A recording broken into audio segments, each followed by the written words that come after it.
Hello students, देखिए हम अपना जो रनिंग टॉपिक था साइलोटम उसको पूरा करते हैं। देखो, हमने बताया था कि बीजाणु के अंकुरण से क्या बनता है, युग्मकोद्भिद पादप बनता है। ठीक है, तो अब हमें देखना होगा कि भाई युग्मकोद्भिद कैसे बना। देखो,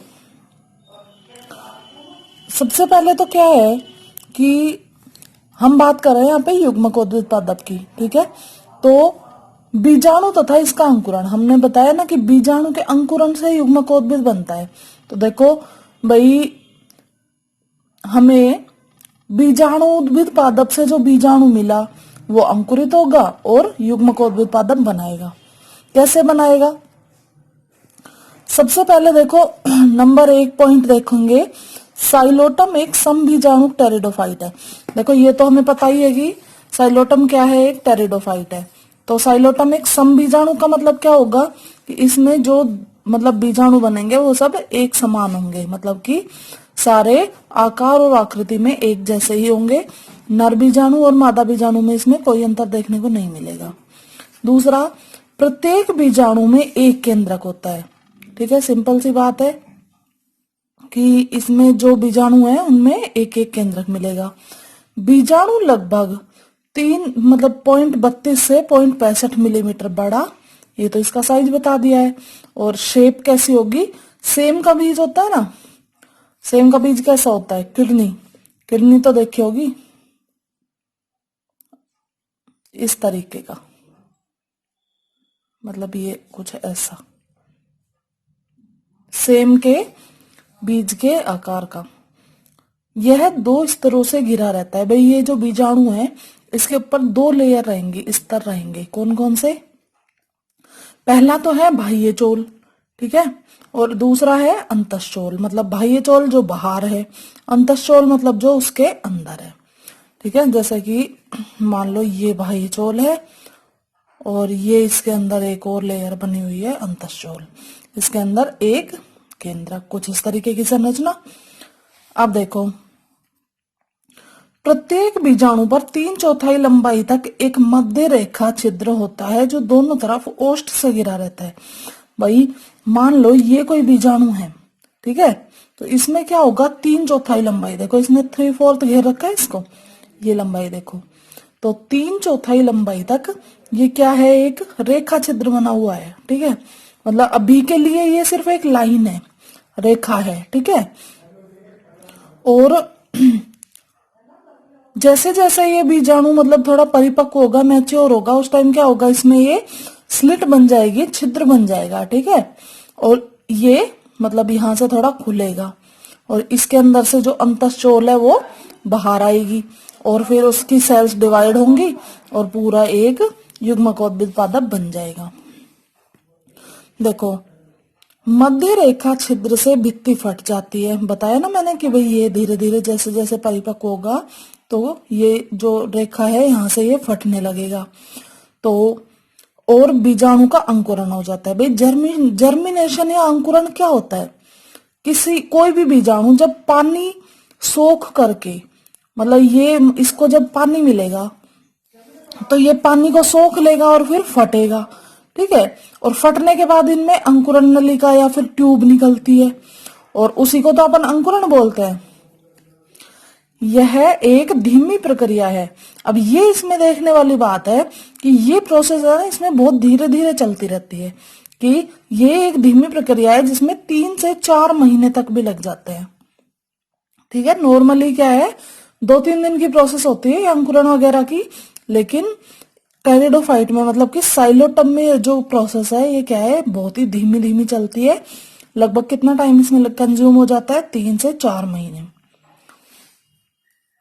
आगे देखो, सबसे पहले अंतःचोल गोलाकार रूप में बाहर निकलती है। भाई, बहुत ही सिंपल करके बताया गया है। ठीक है, इसको आप बुक से देखोगे ना तो आपको थोड़ा मतलब और डिफिकल्ट मिलेगा, लेकिन इसमें आपके लिए बहुत ज्यादा सिंपल करके लिखा गया है। ठीक है, देखो, सबसे पहले अंतःचोल जो मतलब कि जो इसके अंदर वाली लेयर है, ये लेयर, ठीक है, ये क्या करेगी, जहां से ये भित्ति फटी है वहां से बाहर निकलेगी। ठीक है, अंतःचोल गोलाकार रूप में बाहर निकलती है। इसके बाद इसमें कुछ विभाजन होते हैं, ये बाहर निकलेगी, फिर इसकी सेल्स क्या करेंगी, डिवाइडेशन करेंगी, बाहर निकलेगी।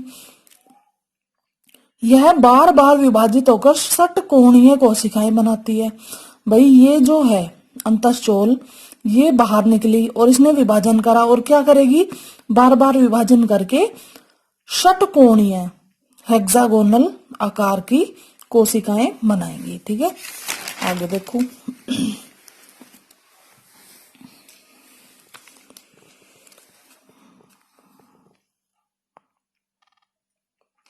इनमें शीघ्र ही कवक मूल प्रवेश कर जाते हैं। भाई ये जो बना, ये जो संरचना अंतःस्चोल के बाहर निकलने से बनी है, इसमें जल्दी ही क्या होगा,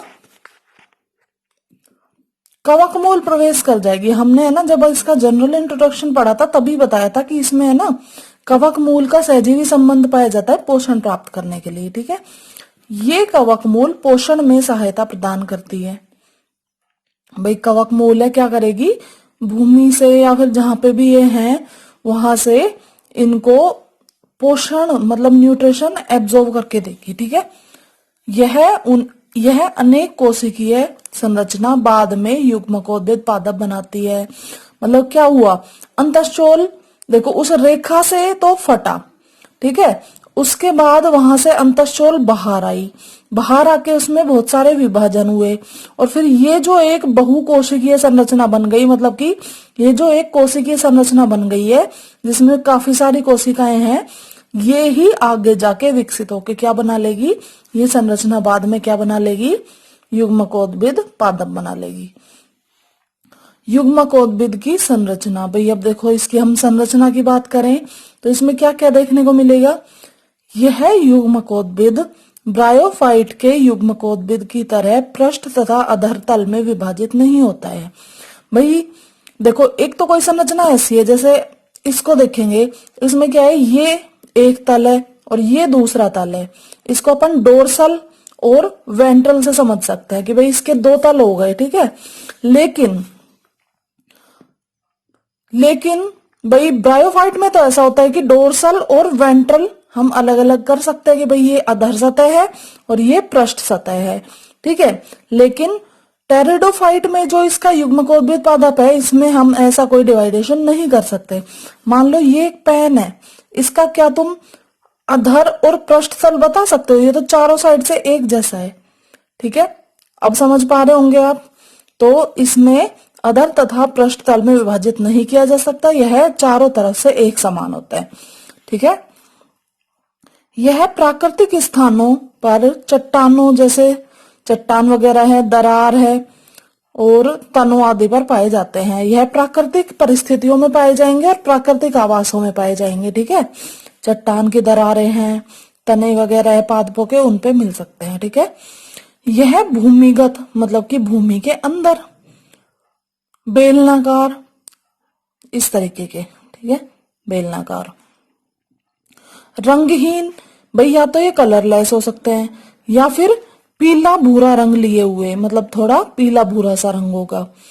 द्विभाजी शाखित होते हैं।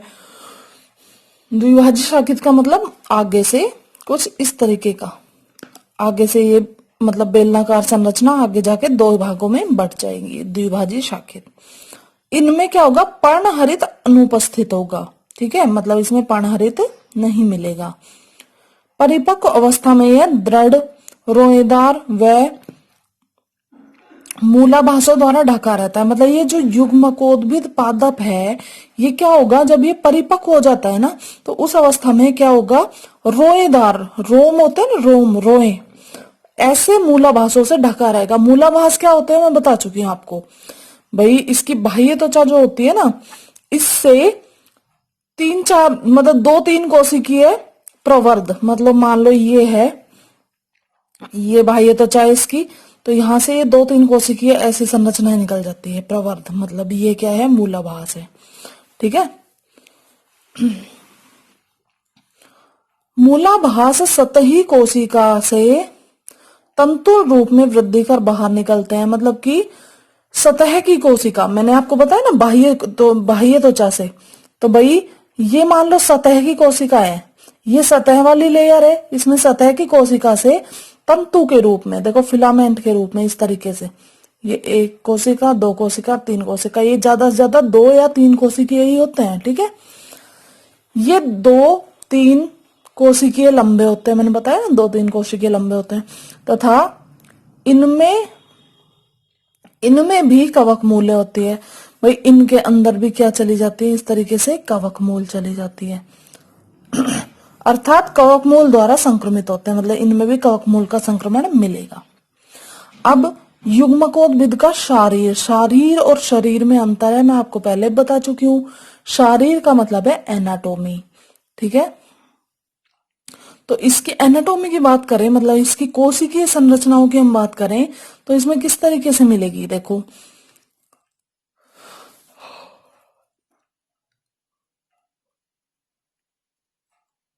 इसको हम बांट सकते हैं तीन हिस्सों में। भाई युग्मकोद्भिद का जब अपन एक अनुप्रस्थ काटेंगे तो इसमें हमें मिलेगी बाह्य भित्ति, फिर वलकुट और संवहन पूल। देखो बाह्य भित्ति के बारे में ये लिखा हुआ है। देखो भाई इसकी जो बाह्य भित्ति होती है वो कैसी होगी, सबसे पहली बात तो एक परती है, मतलब कि सिर्फ सिंगल लेयर्ड होगी, ठीक है। ढोलकाकार कोशिकाओं से बनी, मतलब कि ढोलक जैसी आकार की, कुछ इस तरीके की कोशिकाएं होंगी। मतलब समझ रहे हो आप ढोलक कैसी होती है, कुछ ऐसी होती है ना, इस तरीके की कोशिकाएं होंगी, ठीक है।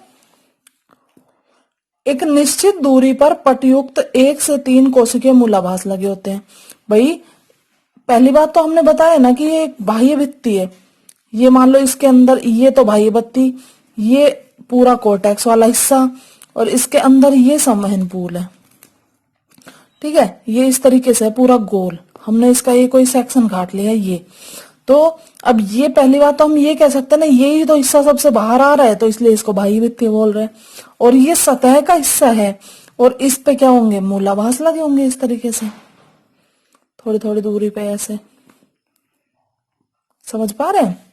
तो एक निश्चित दूरी पर पटयुक्त 1 से 3 कोशिकीय मूलाभास, एक एक मूलाभास में लगभग 3-3 कोशिकाएं, ऐसे।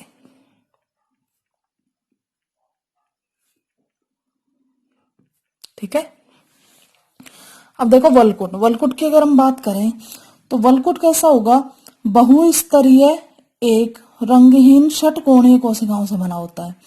भाई बहुस्तरीय का मतलब है, जैसे हमने बताया ये है ना, ये संरचना मतलब एक ही स्तर था इसमें, और इसमें क्या है, कोशिकाओं के स्तर बने हुए हैं। ये कोर्टेक्स बताया ना हमने पूरा, ये तो इसमें कोशिकाओं के स्तर बने हुए हैं। ये एक लेयर है, ये दूसरी लेयर है, ये तीसरी लेयर है, ये चौथी लेयर है, समझ पा रहे हैं।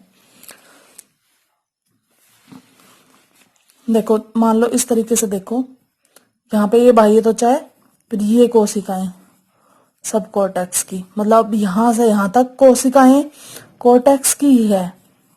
तो फिर ये, तो अब हम कह सकते हैं कि कोर्टेक्स मल्टी लेयर्ड है, मतलब कि एक से ज्यादा इसमें लेयर्स पाई जा रही है। और अंदर ये क्या हो जाएगा, संवहन पूल हो जाएगा, ठीक है।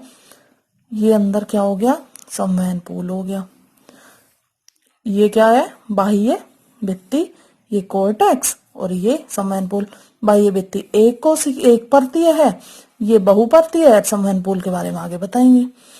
अब भाई क्या हुआ, और इसमें कोशिकाएं कैसी आएंगी, षटकोणीय, मतलब कि कुछ इस प्रकार की सेल्स होंगी, षटकोणीय। यह क्षेत्र कवक मूल द्वारा संक्रमित रहता है, मतलब इनमें भी कवक मूलें उपस्थित होंगी, ये आएंगी इस तरीके से, इन तक भी कवक मूलें आ जाती हैं, ठीक है। इस तरीके से इनमें कवक के तंतु मिलेंगे।